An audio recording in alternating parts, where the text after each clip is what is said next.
Forgotten women's wrestling rivalries. Wendi Richter versus Leilani Kai. We have the rivalry that literally launched WrestleMania and proved that women could be main event attractions. Wendi Richter versus Leilani Kai in 1984 to 1985. You need to understand the context of women's wrestling in the early 1980s. For nearly 3 decades, the Fabulous Moolah had controlled women's wrestling with an iron fist. She held the WWF Women's Championship for 28 years, not because she was the best worker, but because she literally owned the contracts of most female wrestlers and used her position to prevent anyone from threatening her dominance. Then came Wendi Richter, a young, athletic blonde with movie star looks and legitimate wrestling ability.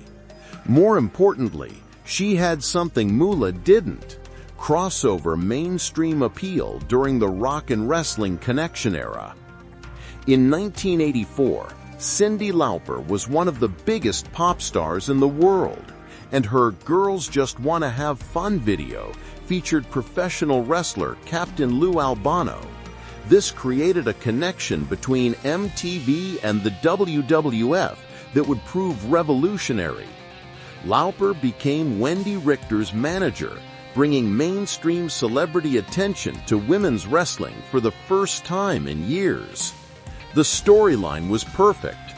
Richter, managed by Cyndi Lauper, challenged the Fabulous Moolah for the Women's Championship. This represented youth versus age, change versus the old guard, and the future versus the past. On July 23, 1984, Wendi Richter defeated the Fabulous Moolah to win the WWF Women's Championship, ending Moolah's 28-year stranglehold on the title.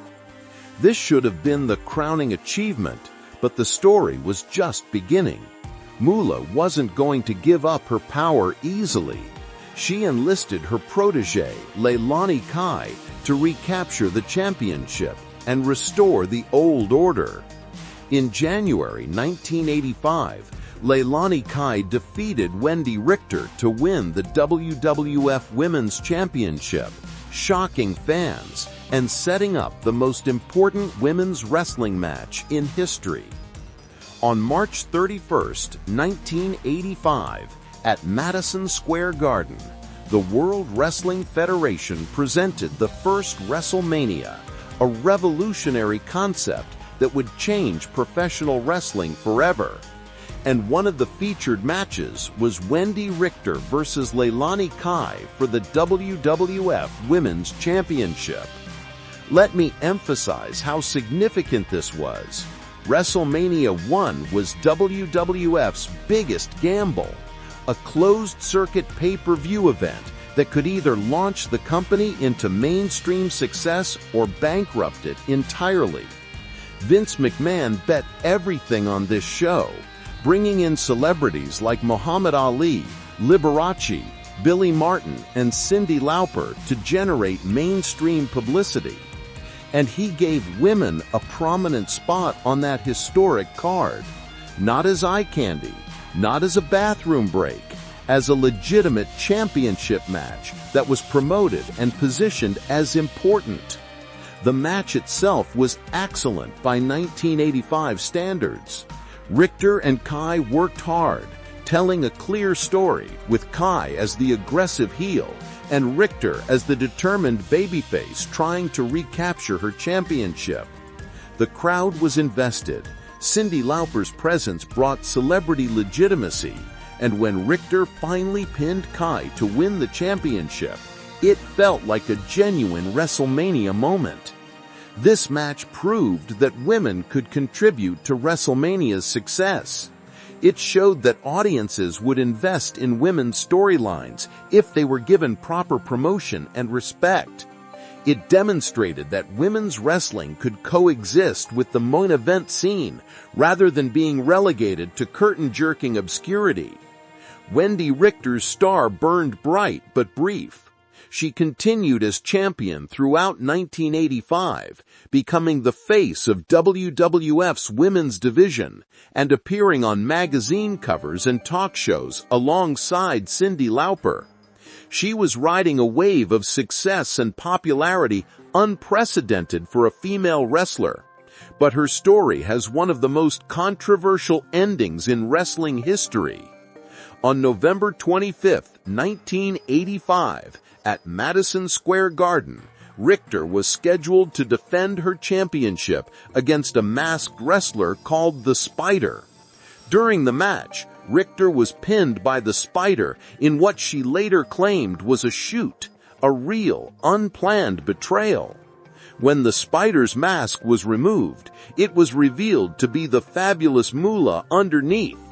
Moolah had screwed Richter out of the championship in what became known as the original screw job, a full 12 years before the Montreal screw job. Richter, furious at being double-crossed, left WWF immediately and never returned during her peak of her career. WWE essentially blacklisted her for decades, rarely mentioning her name despite her crucial role in making WrestleMania successful. Moolah reclaimed her stranglehold on the women's division, and the brief period of genuine women's wrestling prominence ended. This rivalry and its aftermath have been largely forgotten or deliberately buried for several reasons. First, WWE's complicated relationship with Wendi Richter lasted for decades. She didn't return to make peace with the company until 2010, and even then, her contributions were downplayed. She deserved to be in the WWE Hall of Fame years earlier, but was pepped out due to political reasons. Second, the Fabulous Moolah's legacy has become extremely controversial. In recent years, numerous wrestlers have come forward with allegations that Moolah exploited and abused the women whose contracts she controlled, essentially running a prostitution ring. WWE initially refused to acknowledge these allegations, even naming a battle royal after Moolah, before quietly distancing themselves after public backlash. The entire Moolah era of women's wrestling has become uncomfortable for WWE to discuss.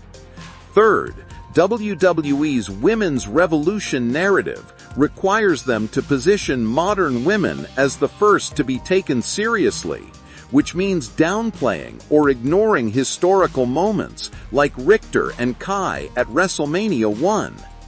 Fourth, the screw job ending to Richter's run casts WWE in a terrible light.